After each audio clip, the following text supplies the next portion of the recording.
I was 3 glasses deep into a Pinot Noir that cost more than my first car, sitting on a terrace in Provence that smelled like lavender and old money. The sun was doing that golden hour thing that Instagram influencers would kill their grandmothers for, and for the first time in 17 years, my blood pressure wasn't trying to punch a hole through my carotid artery. I was watching my daughter, Sarah, laugh at something her fiancé said, and I actually felt my shoulders drop. You know that feeling? When the invisible anvil you've been carrying around since the dot-com bubble burst finally hits the floor? Yeah, that. Then my phone buzzed. It wasn't a polite notification. It was the angry, insistent vibration of a device possessed by a demon with an MBA. I looked down. 17 Slack notifications, 2 voicemails, and then, screen lit up with a face that made me want to gargle broken glass. Bradley VP Ops. Bradley, the owner's son, a man who thought the cloud was actual water vapor and whose only qualification for running a data center was that he once set up a Roku without calling Geek Squad. I let it ring. I took a sip of wine. It tasted like freedom. The phone stopped, then it started again immediately. Mom, aren't you going to get that? Sarah asked, looking concerned. She knows the drill. She knows that mom is an operations engineer actually translates to mom is the only reason the internet doesn't melt in a 3-state radius. Nope, I said, popping a grape into my mouth. I'm on tow, paid time off. The O is the most important part. But the buzzing didn't stop. It was vibrating against the antique wrought iron table like an angry hornet. I sighed, the kind of heavy, soul-deep sigh that usually precedes a murder charge, and picked it up. Hello, Bradley, I said, my voice dead flat. Get back from Europe or you're fired. His voice cracked. He was screaming so loud I had to pull the phone away from my ear. I could hear the background noise, the distinct high-pitched whine of server fans ramping up to maximum RPM. It's a sound I know better than my own heartbeat. It's the sound of a system screaming for help.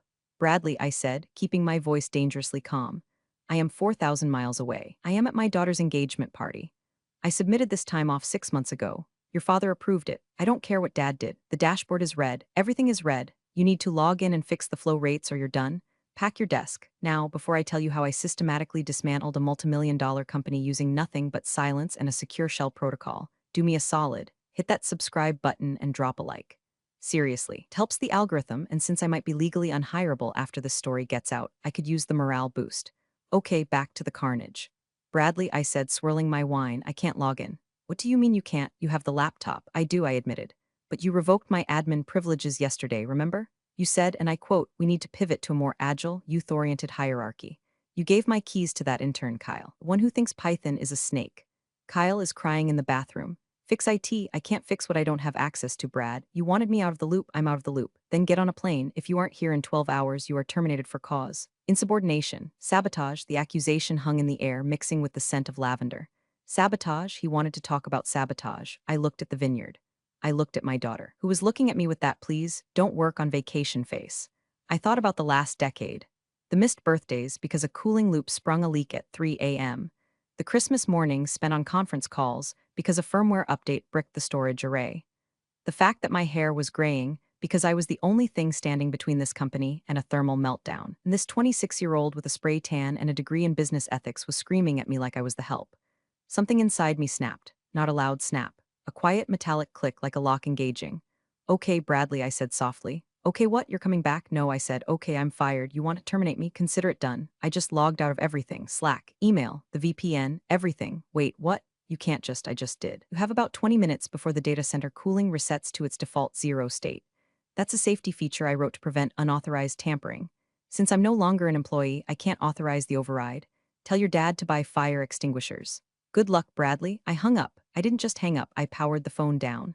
I dropped it into my purse like it was a loaded gun I'd just emptied.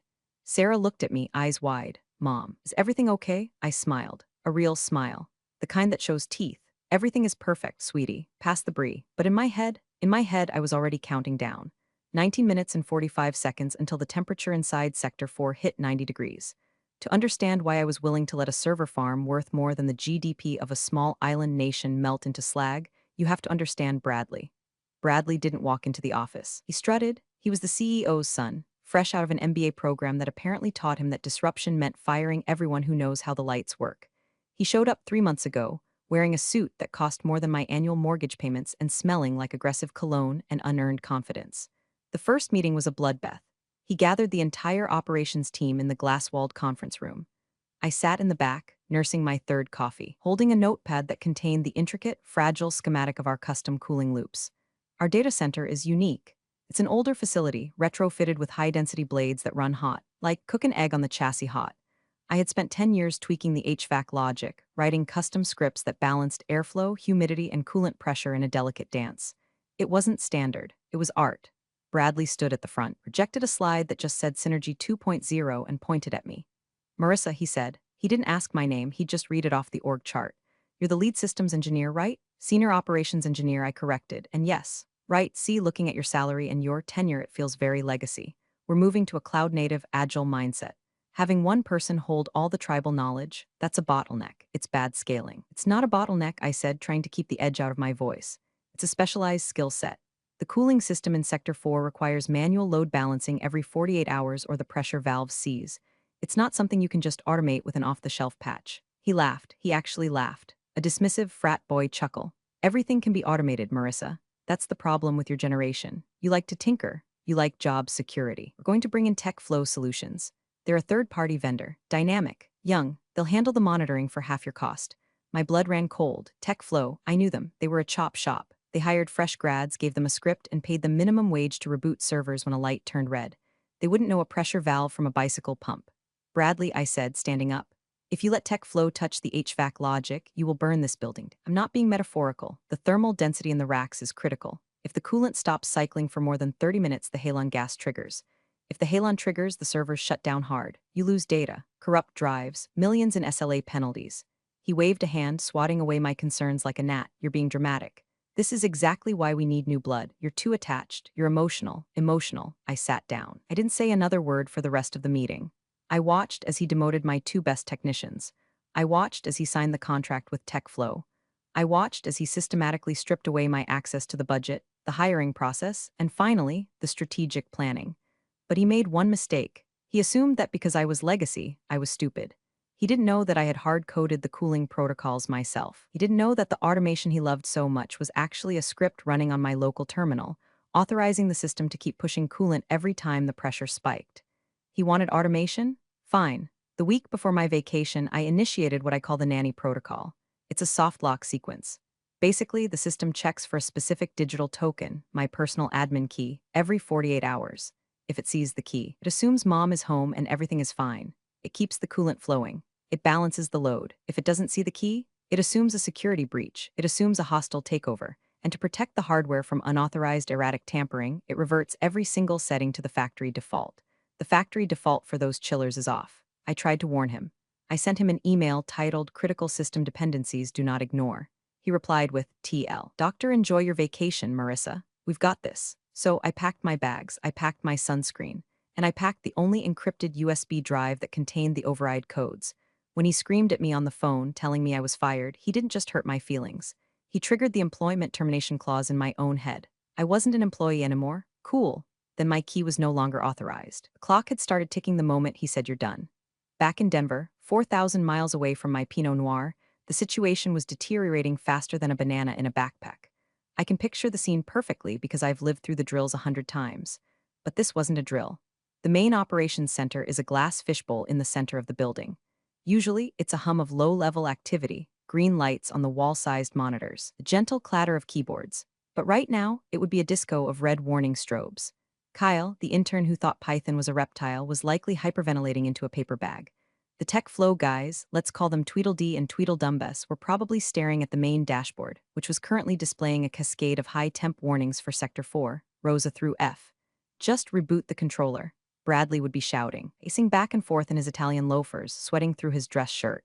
Why aren't you rebooting it? We tried, sir. One of the TechFlow guys would stammer. We sent the kill signal to the HVAC master node. It refused the command. What do you mean it refused? It's a machine. It does what it's told. It says unauthorized user, the tech would say, pointing at the screen. We tried using the admin root password you gave us. It's not working. That's because the admin root password Bradley had was for the operating system. It wasn't for the firmware. I had separated those layers 5 years ago after a Russian botnet tried to hijack our thermostat to mine Bitcoin. The firmware layer, the brain that actually tells the valves to open and close, only listened to one user, Brennan Sue. Call her back. Bradley probably screamed, grabbing his phone again. Get her back on the line, but my phone was off. I was eating cheese. She's not answering, sir, Kyle would whisper. Then hack it. You guys are hackers, right? Bypass the firewall. Here's the funny thing about data centers. They are designed to keep people out, especially physical infrastructure controls. You can't just hack a localized cooling controller from the internet if the bridge is down. And the nanny protocol, it burns the bridge. It disables remote port access as a security measure. To fix this, someone had to physically go into the server room, plug a console cable into the maintenance port of the master chiller unit, and enter the 64-character encryption key. The key that was on a USB drive. In my purse, in France. Sir, another tech would pipe up, his voice trembling. The ambient temperature in row C just hit 85 degrees. The fans are running at 100%, but they're just pushing hot air around. The AC isn't blowing cold. Why isn't it blowing cold? The compressors have shut down. They're in safe mode. Safe mode? That sounds good. Safe is good. No, sir. Safe mode means they turn off to prevent the motor from exploding due to conflicting instructions. They're waiting for a manual reset. Bradley would be staring at the wall of screens. He'd see the client names blinking in red: banks, hospitals, logistics companies, real people with real money who were about to experience a very real outage. How long? Bradley would ask, the arrogance finally draining out of him, replaced by the cold, wet dread of a man realizing he just threw a grenade into his own lifeboat. At this rate of climb, the tech would check the graph. The thermal shutdown threshold for the storage arrays is 105 degrees. We're gaining a degree every 90 seconds. Bradley would do the math, or try to. 20 minutes, the tech would say. Maybe less. Open the doors, Bradley would scream. Open the server room doors, get fans, get ice, I don't care. And that is the exact moment the chaos would shift from technical difficulty to physical comedy. I imagined them running to the break room, grabbing bags of ice from the freezer, dragging box fans from the supply closet. It was like trying to put out a forest fire with a water pistol. I took another sip of wine. The sun was setting. It was getting chilly in Provence. I put on a cardigan. Back in Denver, things were just starting to heat up. If you've never stood inside a data center when the cooling fails, you can't appreciate the visceral horror of it. It's not just warm. It's an oppressive, industrial heat that feels heavy in your lungs. In Sector 4, the noise would be deafening. Every server has internal fans, tiny little plastic blades that spin at 10,000 RPM. When the sensors detect heat, they throttle up. Usually they run at 30% speed, a gentle hum. Now, thousands of them were screaming at 100% capacity, creating a sonic wall of white noise that vibrates in your teeth. It smells like burning dust, like ozone, like expensive electronics cooking in their own juices. The hot aisle behind the racks, where the exhaust vents out, would be lethal.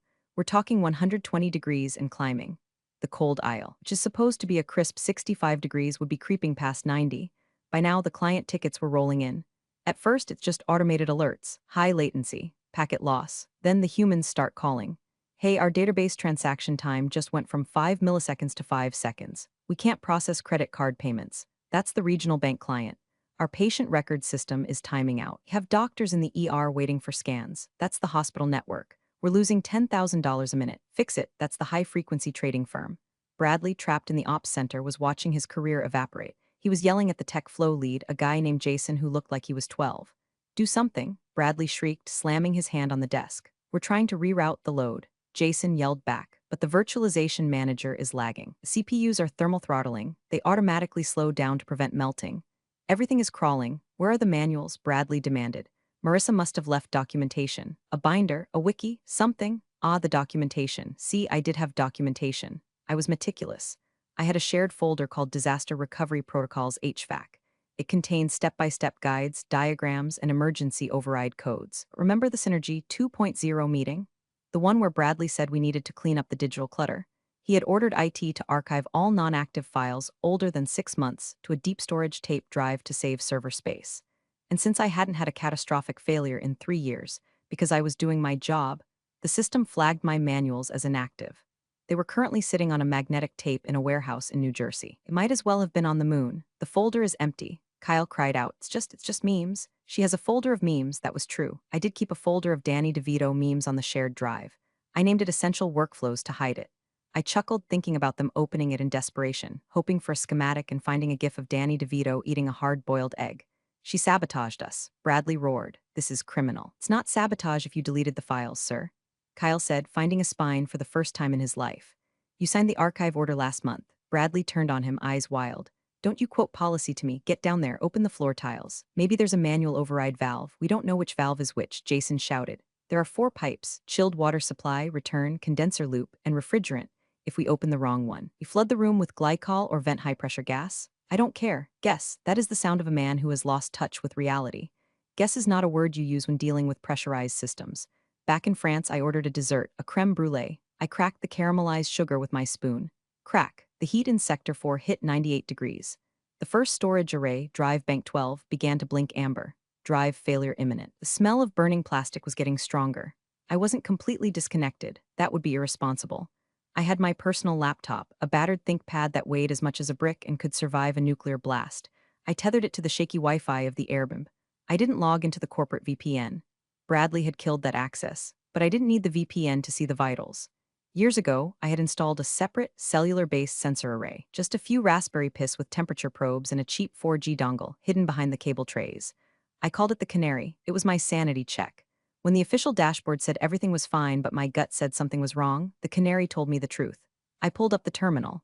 The text scrolled green against black matrix style. Sensor 1, row A, 102.4 degrees F. Sensor 2, row C, 106.1 degrees F. Sensor 3, HVAC intake, 110.0 degrees F. Status. Critical. It was beautiful in a horrifying way.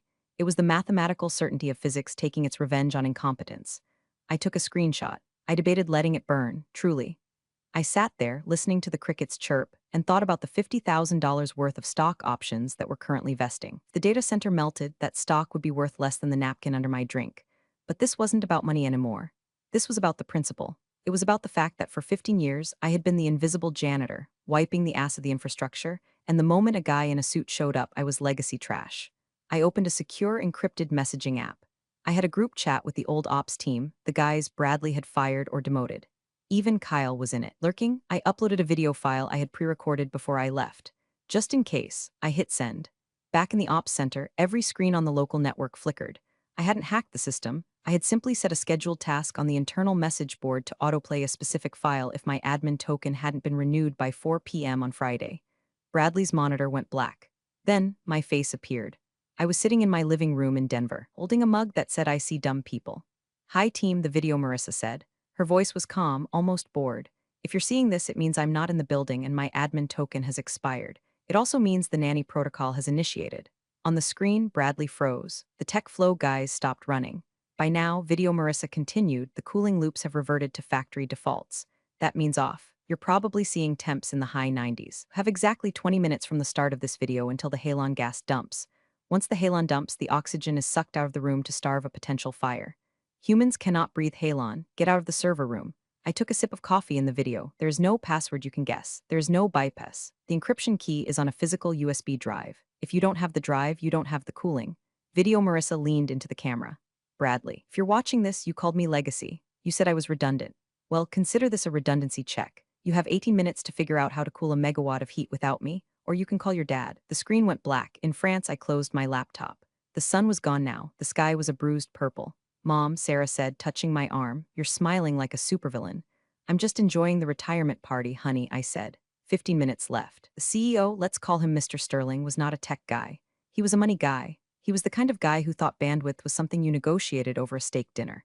But he understood one thing very well, liability. He was currently on a yacht in the Mediterranean, ironically not that far from me, entertaining investors. His phone rang. It wasn't Bradley. Bradley was too terrified to call. It was the chief legal officer, Chloe Sterling. The CEO barked, answering on the second ring. I'm in the middle of a cigar. Sir, we have a situation at the main data center, the CLO said. The fire suppression system is pre-arming. What, is there a fire? No, sir, it's heat. The cooling is down, all of it. Well, fix it. Why are you calling me? Tell Bradley to kick the machine or whatever. Bradley fired the only person who knows how to fix it, sir. There was a silence on the line. The kind of silence that costs $10,000 a second. He did what? He terminated Marissa Brennan, effective immediately. He revoked her access. And apparently the system requires her physical authorization to run the custom cooling loops. Put Bradley on. Now. Back in the sweltering ops center, the phone on the conference table screamed. Bradley looked at it like it was a cobra. He picked it up with a shaking hand. D-Dad, you fired Marissa. The voice was so loud the tech flow guys heard it from across the room. She was insubordinate. She left the country. She's holding the system hostage. Bradley wailed, sounding exactly like the 6-year-old who broke a vase and blamed the cat. She didn't hold it hostage, you moron. Mr. Sterling roared. She built it. I kept her on the payroll at 20% above market rate because the insurance underwriters specifically listed her as a critical risk mitigation factor. Do you know what happens if the data center melts and our lead engineer was fired without cause by an unqualified supervisor? The insurance doesn't pay out. We are liable for everything. I didn't know, Bradley whimpered. Of course you didn't know. You didn't ask. You just walked in there swinging your dick around trying to impress the board. Dad, it's 108 degrees in the hot aisle. The drives are screaming. What do? You pray, Sterling said, and then you get me her number. I tried calling her. She won't pick up. That's because you're you. Text me her number. Right now. Mr. Sterling hung up. He looked at the Mediterranean Sea, dark and vast. He took a breath. He was a shark, and he recognized another shark. He knew he wasn't dealing with an employee anymore. He was dealing with a consultant, and consultants are expensive. In Pravos, my phone buzzed again. I looked at the ID. Richard Sterling. I didn't answer. Not yet. You see, in negotiations, the person who speaks first loses, but the person who answers the phone too quickly looks desperate. I let it go to voicemail. Then I waited 2 minutes. Then I sent a text. Hi, Richard. Currently at a family event. Reception is spotty. Is this urgent? Emmett was the most passive-aggressive text message in the history of telecommunications. His reply came 3 seconds later. Call me, name your price. I smiled. I took another sip of wine. Mom, Sarah said, you're doing the scary face again. Just wrapping up a contract negotiation, honey, I said. Almost done. We were down to 9 minutes. The ops center was no longer an office. It was a sauna filled with panic. Ambient temperature in the room had risen to 85 degrees just from the heat leaking through the server room doors. Inside the server room, it was an oven. Warning, thermal critical. Zone 4, shutdown imminent. The automated voice was calm, which made it worse. Can we just use portable AC units? Jason, the tech flow lead, yelled. He had stripped off his uniform shirt and was wearing a sweaty undershirt. We have 2 portable units, Kyle shouted back. It produced 12,000 BTUs of cooling. The server rack produces 400,000 BTUs. It's like spitting on a bonfire. Find the drive. She must have a backup drive here. Bradley was tearing apart my desk. He dumped my drawers on the floor. Pens, tampons, old stress balls, and a stash of emergency Snickers bars scattered everywhere. Found one? A tech yelled. He held up a USB stick he found taped under my monitor stand. Bradley snatched it. Plug it in, go, go, go. They ran to the console. They jammed the USB stick in. The screen flickered. Access denied. Biometric authentication required. It needs a fingerprint, the tech screamed. Whose fingerprint? Bradley demanded. Hers. It's encrypted to her hardware key. Bradley stared at the screen. He looked at his own thumb. He looked at the USB drive. For a second, I bet he considered cutting off my thumb, but I was in France, so the logistics were tricky. I pass it, we can't. It's military-grade encryption. If we guess wrong 3 times, it wipes the drive. We have to shut it down, Kyle said quietly. Bradley, we have to pull the plug. A hard shutdown? No. Bradley grabbed Kyle by the collar. If we do a hard shutdown, the client database is corrupt. The transactional logs won't write. We lose the data. If we lose the data, the lawsuits start tomorrow morning. We have to keep it running. If we keep it running. Hardware melts, Kyle pushed him back. Look, he pointed to the glass window looking into the server room. A white mist was forming near the ceiling. Is that smoke? Bradley whispered. It's coolant vapor, Kyle said, his voice trembling. The pressure valves have blown. The glycol is boiling off. If that hits a spark, we don't just lose the data. We lose the building. The fire alarm strobe lights began to flash. No sound yet, just the lights. The silent herald of the Halon dump. 7 minutes, Kyle said. Get everyone out. Now. Bradley slumped against the console. He slid down until he was sitting on the floor, surrounded by my old Snickers bars. He looked small. He looked like a boy wearing his daddy's suit. I'm ruined, he whispered. My phone buzzed again. Richard Sterling. I looked at the time. 7 minutes to meltdown. I picked up the phone. Hello, Richard, I said. Lovely evening for a chat. Fix it, Sterling snarled. I don't care what he did. Fix it? I can't, Richard. I'm fired. I'm just a tourist. If I touch your systems, that's a violation of the Computer Fraud and Abuse Act. I could go to federal prison. Bradley made that very clear. I am rehiring you, he shouted. Right now you are rehired. I don't want my old job back, I said, picking at a loose thread on the tablecloth. The management is terrible. The VP of Ops is a liability. He's gone, Sterling said instantly. I'm firing him. I'm moving him to the mailroom. No, the warehouse in Alaska. Good start, I said, but not enough. What do you want, Marissa? 20% raise, double vacation? I want a consulting contract, I said. External. Independent. My rate is $500 an hour with a minimum retainer of 1 year paid upfront. Also, I want the title of interim CTO until you find someone who knows what a server actually looks like. And a full apology from Bradley, written, signed, and notarized, admitting to gross incompetence to be kept in my personal file in case you ever try to screw me on severance again. Done, Sterling said. I'll wire the retainer. Now fix it. Money first, Richard. You know how banks are. Wire transfer confirmation number. Then I type, you are extortionate, I'm essential. There's a difference. Supply and demand, Richard. Isn't that what you taught your son? Heard him fumbling with another phone. I heard him shouting at his banker. 4 minutes, I heard Kyle scream in the background of the other line. Sterling must have been patched into the ops room. Sent, Sterling yelled. Confirmation number 8809 Alpha Tango. It's in your account, $200,000. Now save my company. I checked my banking app. It spun for a second. Then green numbers appeared. Pleasure doing business with you, I said. I opened my laptop. Okay. I said to the air, let's turn down the heat. I didn't need the USB drive in Denver. That was a decoy, a something you have factor for the junior techs to chase. The real master key was a 4096-bit RSA token stored on my Ubuy key, which was currently plugged into my laptop in France. I opened the terminal. I connected to the satellite backdoor. User, Mbrennen Su, password, 2fa touch Ubuy key. Access granted. I typed one command. Sudo / etc / hvac / emergency override sh reset force. I hit enter. It took 3 seconds for the signal to bounce off a satellite, travel across the Atlantic, pierce the firewall of the Denver data center, and tell the master controller to wake the hell up. In Denver, the silence broke. The first sound was a heavy metallic thunk. That was the main compressor clutch engaging. Then, the roar. Not the high-pitched scream of the tiny server fans, but the deep, chest-rattling bass of the industrial chillers kicking in. It sounded like a jet engine starting up in a library. Cold air, blessed, freezing air, blasted out of the floor vents in the data center. It hit the 110-degree fog like a hammer. The temperature sensors on the wall flickered. 110 degrees Fahrenheit, 109 degrees Fahrenheit, 105 degrees Fahrenheit. The red strobe lights stopped flashing. Halon dump imminent warning vanished, replaced by a calm green text, system normalizing. Kyle slumped to the floor and started laughing hysterically. The tech flow guys looked like they had just seen a ghost. Bradley didn't laugh. He stared at the screen where a new message popped up, a message I had just typed. System restored. Current admin, M. Brennan, CTO.